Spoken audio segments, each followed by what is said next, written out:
Ted Bundy, the crazy necrophile.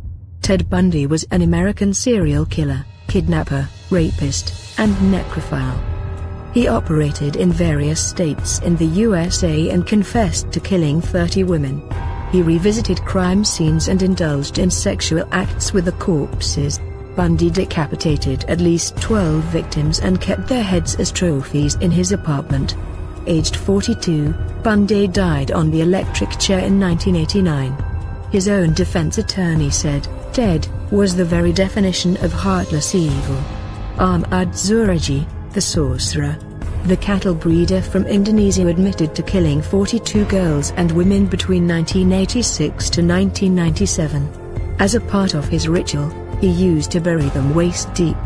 Bodies were found in a sugarcane field with their heads facing his house, which he believed would give him more power.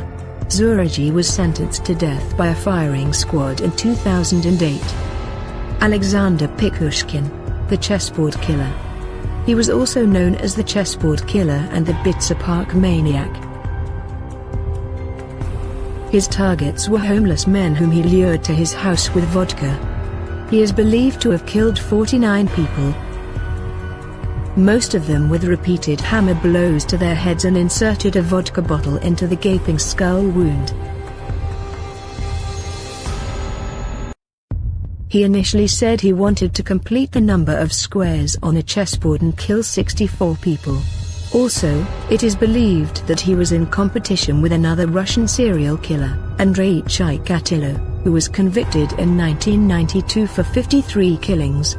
It was the very same year Alexander started killing. Charles Edmund Cullen, the Angel of Death.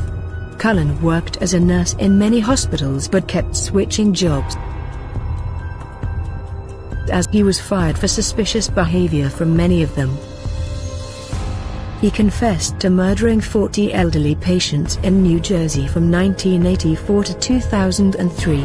He did this by poisoning his patients to death with unprescribed medication. He stated that he wanted to relieve the patients from their suffering much like an angel would. Experts say he had more than 300 victims. Cullen has been imprisoned for life. Jeffrey Dahmer, the Milwaukee cannibal. Jeffrey Dahmer was responsible for dismembering 17 men and boys between 1978 and 1991. Dahmer also indulged in necrophilia and cooking body parts of his victim, then eating them. He was eventually caught after a prospective victim managed to overpower him. Dahmer was sentenced to 15 terms of life imprisonment in 1992. But he was beaten to death by a fellow prisoner at the Columbia Correctional Institution 2 years later.